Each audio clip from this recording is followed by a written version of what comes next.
Hello friends, welcome back. Nimisha smart cooking നിങ്ങളുടെ എല്ലാവരും സ്വാഗതം. ഞാൻ നിമിഷ. അപ്പോൾ ഞാൻ ഇന്ന് വന്നിരിക്കുന്നത് ഈ ബല്ലയുടെ വീഡിയോ ആയിട്ട് വന്നെങ്കിൽ ഹോലി റംസാൻ സ്പെഷ്യലായിട്ടുള്ള വീഡിയോ ഇത് തീർച്ചയായിട്ടും ട്രൈ ചെയ്ത് നോക്കണേ. അപ്പോൾ ഏറ്റവും അധികമാണെങ്കിൽ 1/2 കിലോ ഉഴുന്ന് പരിപ്പ് എടുത്തിട്ടുണ്ട്. ഒരു 4-5 മണിക്കൂറത്തേക്ക് കുതിർത്തി 5 മണിക്കൂർ വരെ കുതിർത്തി വെക്കണം. അപ്പോൾ അത്രയും നല്ലതായിട്ട് നമുക്ക് വെള്ളത്തിന് തീരെ ആവശ്യം വരത്തില്ല കേട്ടോ. വെള്ളമില്ലാതെ നമുക്ക് നന്നായിട്ട് പെർഫെക്റ്റായിട്ട് അരച്ചെടുക്കാൻ പറ്റും.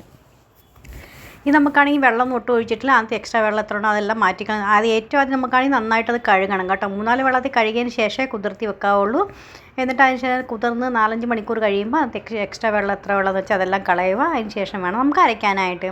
ഫസ്റ്റ് പേജ് ഞാൻ അരച്ചെടുത്തിട്ടുണ്ട്. സെക്കൻഡ് പേജിലാണെങ്കിൽ ഒരു 5-6 പച്ചമുളകും പിന്നെ ഒരു കഷ്ണം ഇഞ്ചിയും ഇട്ട് അരച്ചെടുത്തിട്ടുണ്ട്. എരിവൊക്കെ നമ്മുടെ ഇഷ്ടത്തിനനുസരിച്ച് വേണം ചെയ്യാനായിട്ട്. നല്ല ഫ്ലഫി ആയിട്ട് സ്മൂത്തായിട്ട് വേണം അരച്ചെടുക്കാനായിട്ട്. എല്ലാം അരിഞ്ഞ് കഴിയുമ്പോൾ അതിന് ശേഷം നമുക്ക് കൈ കൊണ്ട് ഇതുപോലെ ബീറ്റ് ചെയ്ത് കൊടുക്കാം. നന്നായിട്ട് മിക്സ് ചെയ്ത് കൊടുക്കാം. നല്ല ഒന്നും കൂടെ ഫ്ലഫി ആയി കിട്ടാനായിട്ട്. നിങ്ങൾക്ക് എങ്ങനെ അറിയുന്നില്ലെങ്കിൽ ഇത് ഒരു കട്ടോരിക്കാൻ ഇച്ചിരി വെള്ളം എടുത്തിട്ട് അതിട്ട് ഇങ്ങനെ ഡിപ്പ് ചെയ്ത് നോക്കിയാൽ മതി. അത് മേളിൽ തന്നെ ഇങ്ങനെ പൊങ്ങി കിടക്കുന്നുണ്ടെങ്കിൽ അതിൻ്റെ അർത്ഥം ഇത് പെർഫെക്റ്റ് ആയിട്ട് കിട്ടിയിട്ടുണ്ടെങ്കിൽ. കൈ കൊണ്ട് പറ്റുന്നില്ലെങ്കിൽ നമുക്ക് ബീറ്റർ ഉണ്ടെങ്കിൽ ബീറ്റർ കൊണ്ടാണെങ്കിലും ചെയ്യാം കേട്ടോ. അപ്പോൾ അത് ചെയ്തെടുത്തിട്ടുണ്ടെങ്കിൽ നമുക്ക് 1.5 ടീസ്പൂൺ ഉപ്പും 1/2 ടീസ്പൂൺ കായപ്പൊടിയും ഇട്ട് മിക്സാക്കി വെച്ചിട്ടുണ്ട്. നന്നായിട്ടൊന്ന് മിക്സാക്കി എടുക്കാം നമുക്ക്. എന്നിട്ടത് എണ്ണയൊക്കെ ചൂടാകാൻ നമുക്കൊന്ന് അടച്ചു വെക്കാം കേട്ടോ. അല്ലെങ്കിൽ മേളിൽ ഇങ്ങനെ ഡ്രൈ ആയ പോലെ ഇരിക്കും. അത് കാരണം കൊണ്ട് എണ്ണയൊക്കെ ചൂടായി കഴിയുമ്പോൾ ഒത്തിരി ഹോട്ട് ഓയിൽ വേണ്ട, നമുക്ക് ഒരു മീഡിയം ഹോട്ട് ഓയിൽ മാത്രം മതി. എന്നിട്ട് നമുക്കത് വറുത്ത് കോരി എടുക്കാവുന്നേ ഉള്ളൂ. ഒരു മീഡിയം ഫ്ലെയിമിൽ വെച്ചിട്ട് വറുത്ത് കോരി എടുക്കണേ. നമുക്കിത് ഒത്തിരി ക്രിസ്പിയൊന്നും ആക്കേണ്ട ആവശ്യമില്ല.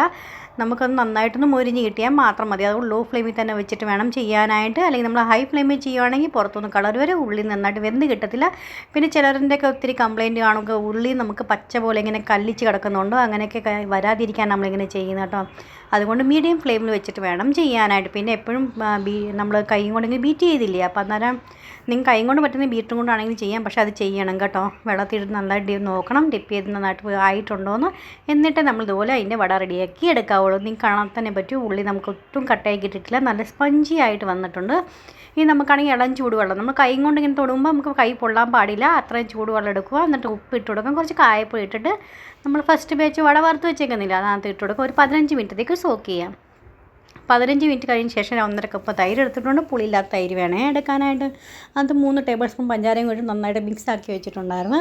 അപ്പോൾ അതതിൻ്റെ മേലോട്ട് നമുക്ക് ഒഴിച്ചു കൊടുക്കാം. വെള്ളത്തിൽ നിന്ന് എടുക്കുമ്പോൾ നന്നായിട്ട് കൈ കൊണ്ട് ഒത്തിരി അങ്ങ് പിഴിഞ്ഞ് ഉടയ്ക്കേണ്ട ആവശ്യമില്ല. ചെറുതായിട്ട് ലൈറ്റായിട്ടൊന്ന് വെള്ളം ഒന്ന് പിഴിഞ്ഞതിന് ശേഷം വേണം അതുപോലെ സെർവ് ചെയ്യാനായിട്ട്.